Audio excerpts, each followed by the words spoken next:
बच्चों, आज हम इस वीडियो में कैकेयी के अनुताप का शेष भाग व अंतिम काव्यांश पढ़ेंगे। पिछली वीडियो में हमने पढ़ा था कि कैकेयी किस तरह से अनुताप कर रही है, पश्चाताप कर रही है और पश्चाताप करते हुए कहती है कि अभी तक संसार के व्यक्ति यही कहा करते थे कि पुत्र भले ही कुपुत्र हो जाए किंतु माता कभी भी कुमाता नहीं बन सकती, परंतु भरत के अच्छे कार्यों ने और मेरे बुरे कार्यों ने इस सिद्धांत को झूठा साबित कर दिया।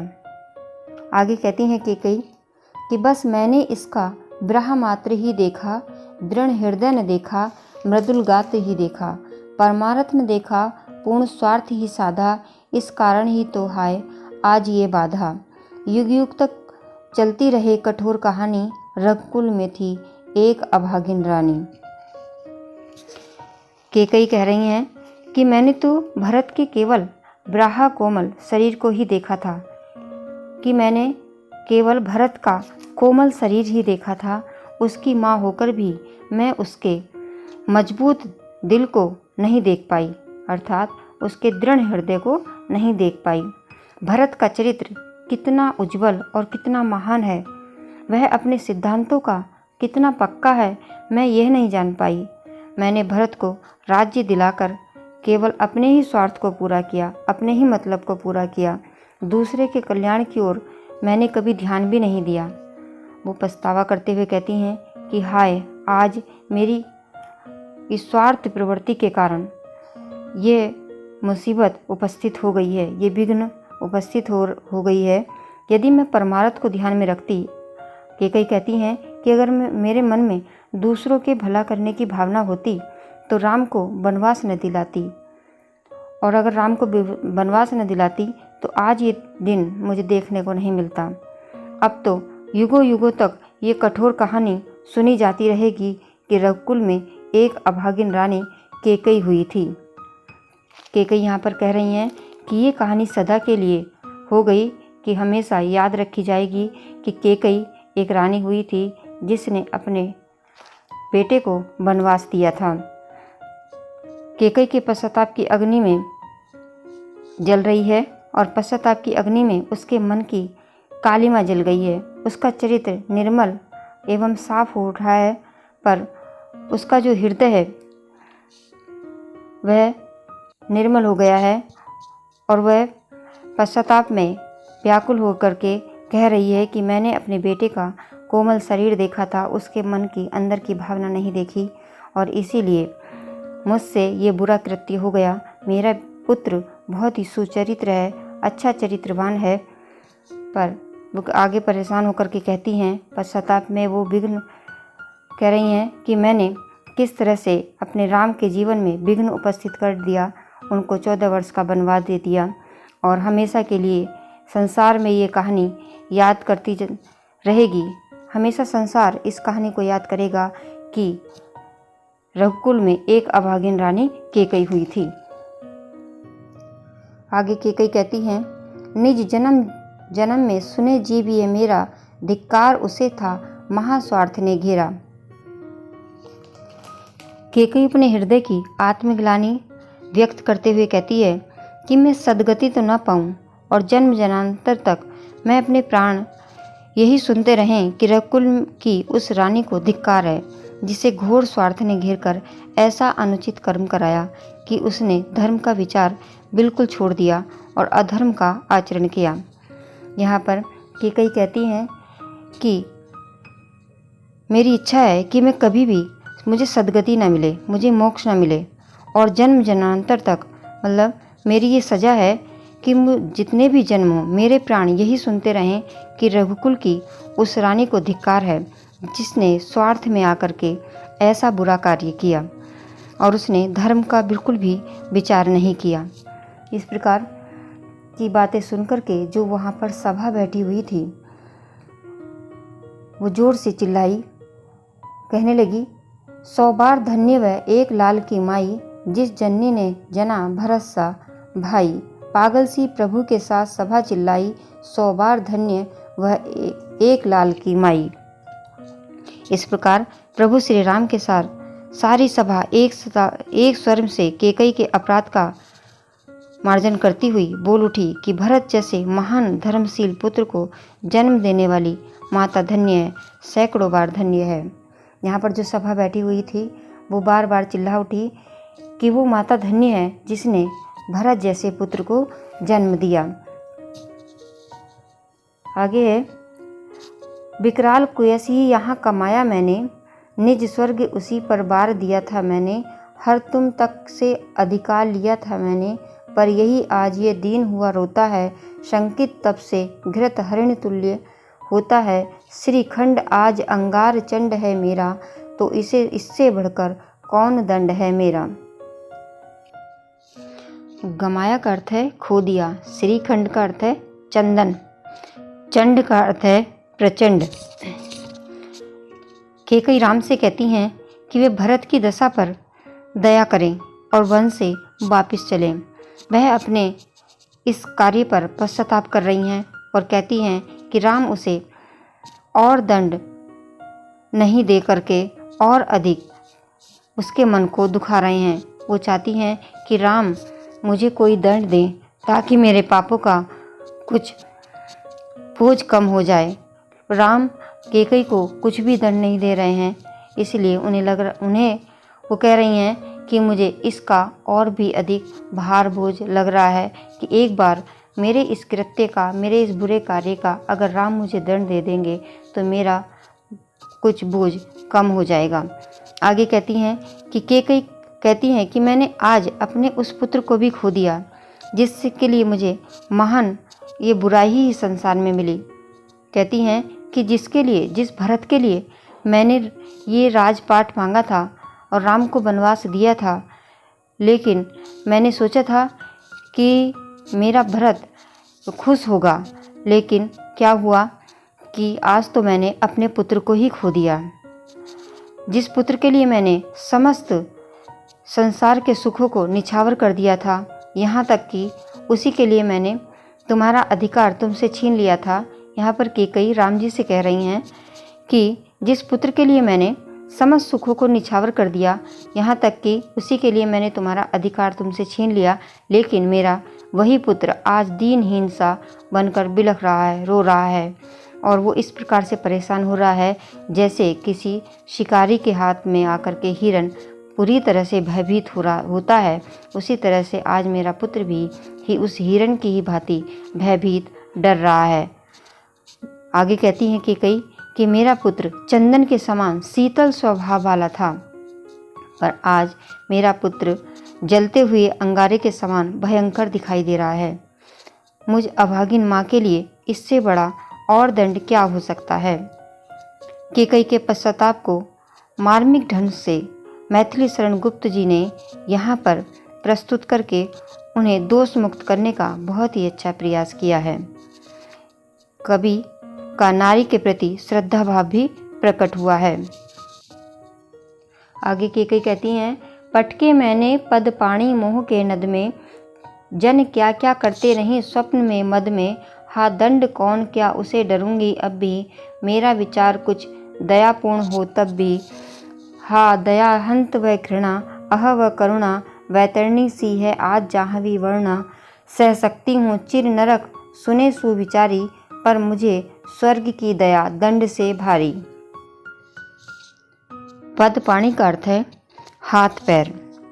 इस पद में कैकेयी के क्षोभ और गिलानी की जो पराकाष्ठा है उसका बड़ा ही मार्मिक चित्रण मैथिली शरण गुप्त जी ने किया है।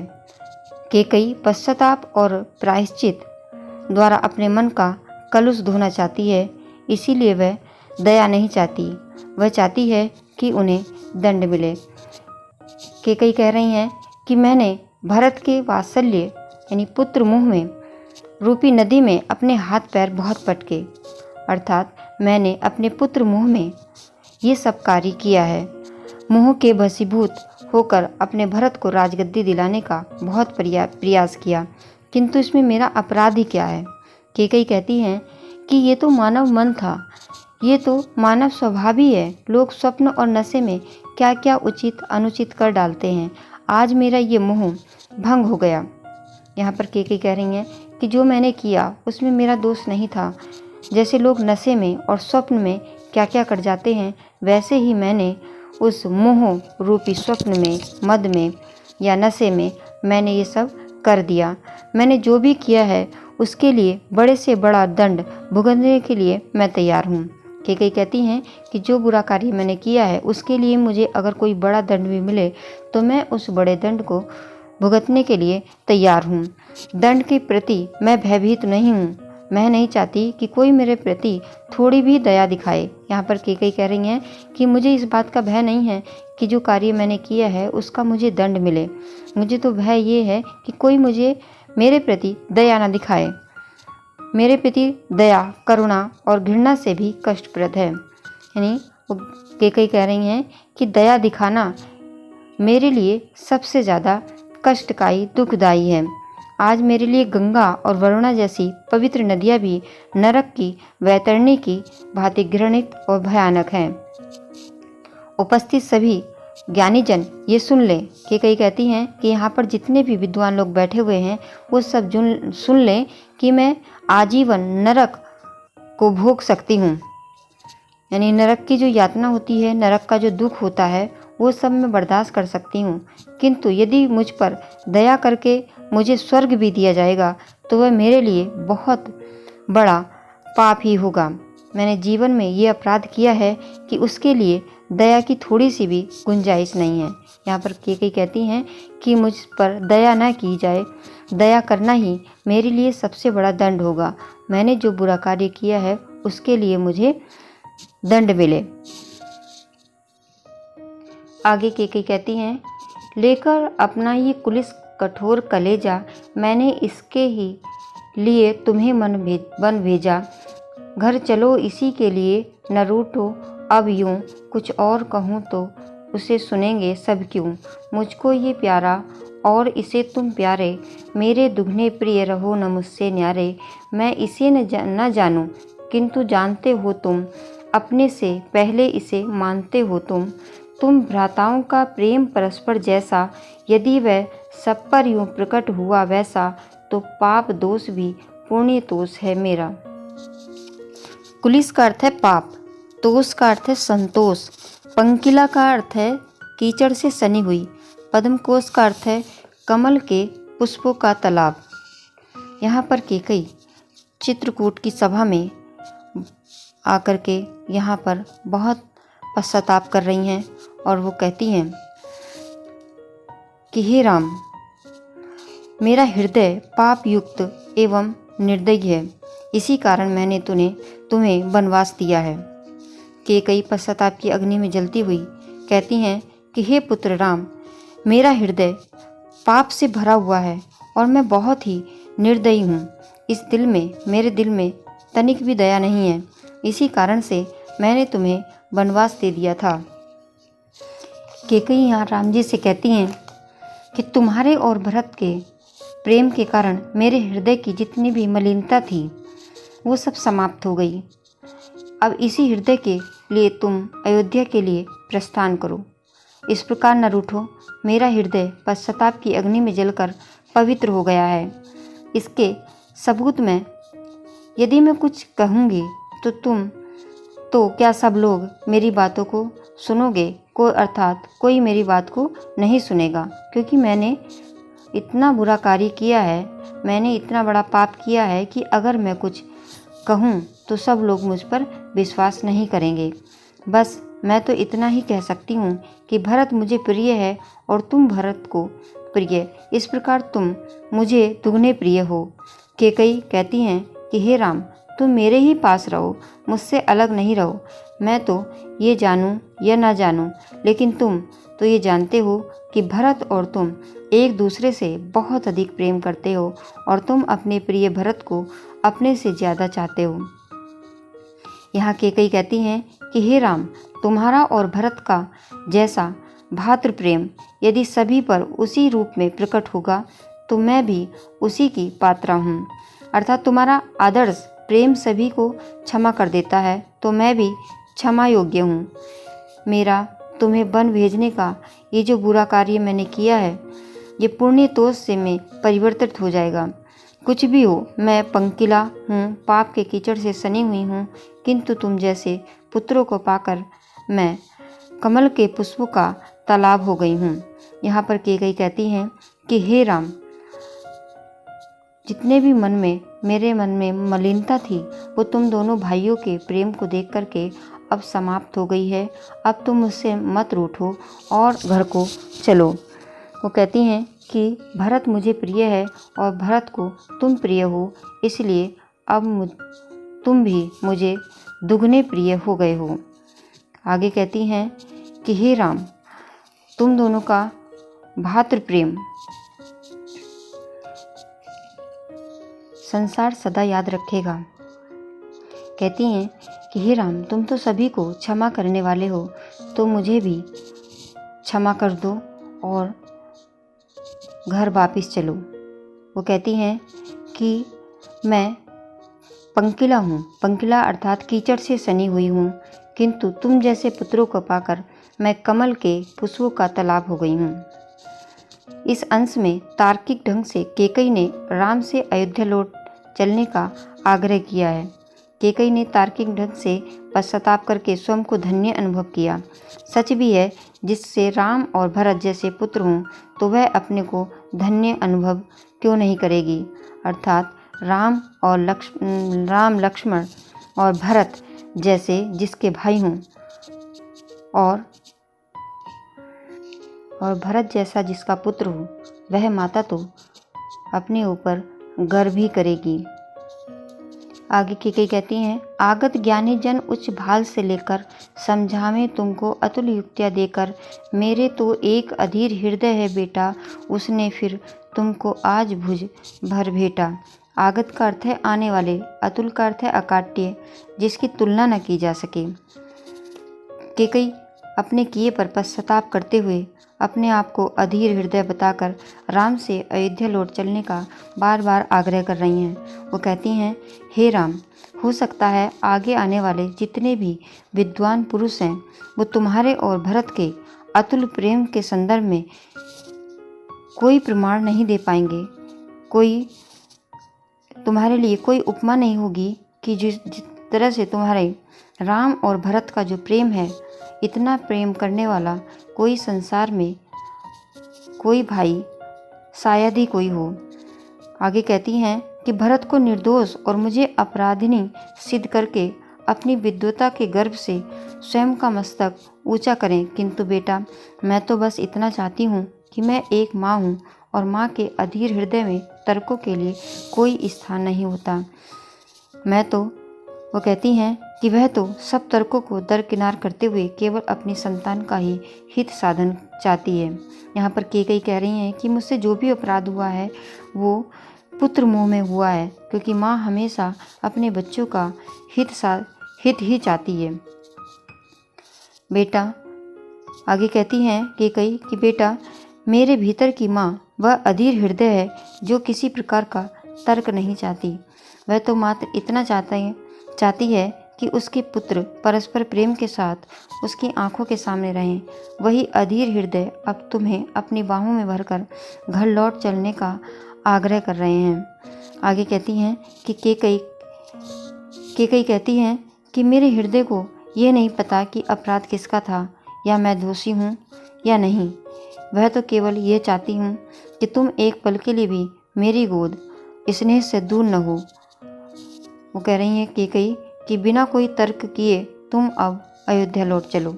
यहाँ पर कैकेयी राम जी से बार बार कह रही हैं कि जो भी अपराध मुझसे हुआ है वो मुझसे अपने भरत के प्रेम में हुआ है, बेटे के प्रेम में हुआ है। हो सकता है ज्ञानी जन मुझे संसार में बुरा बताएंगे, लेकिन फिर भी मैं यही कहती हूँ कि माँ हमेशा अपने बच्चों के लिए अच्छा ही सोचती है, इसलिए मैंने अपने बच्चों के लिए अच्छा ही सोच करके ये सब बुरे कार्य मुझसे हो गए। कैकेयी कहती हैं कि हे राम, अब तुम सब कुछ भूल करके घर लौट चलो, अयोध्या को लौट चलो। यहाँ पर मैथिली शरण गुप्त जी कैकेयी के पश्चाताप से धुले हुए उसके पवित्र हृदय की झांकी प्रस्तुत करने में भी सफल हुए हैं। यहाँ कैकेयी के चरित्र को उज्जवल बनाकर माता के हृदय की पवित्रता को बनाए रखने का उनका प्रयास बहुत ही अच्छा रहा है। भाषा साहित्य खड़ी बोली है, अलंकार अनुप्रास है, रस इसमें वात्सल्य है, छंद सवैया, गुण प्रसाद, शब्द शक्ति व्यंजना। यहाँ पर हमारा ये कैकेयी का अनुताप पाठ पूरा होता है। कैकेयी का अनुताप ये बड़ा पाठ है, एक वीडियो में नहीं आ सकता था, इसीलिए इसको पूरा समझने के लिए 3 भाग बनाए हैं। तो आप पूरा समझने के लिए इसके तीनों ही भाग को, ये जो तीनों भाग की वीडियो है उसको आप देख लें, तभी पूरी ये समझ में आएगा। ये पूरा पाठ जो है तभी समझ में आएगा जब इसके तीनों भाग देखे जाएंगे। धन्यवाद।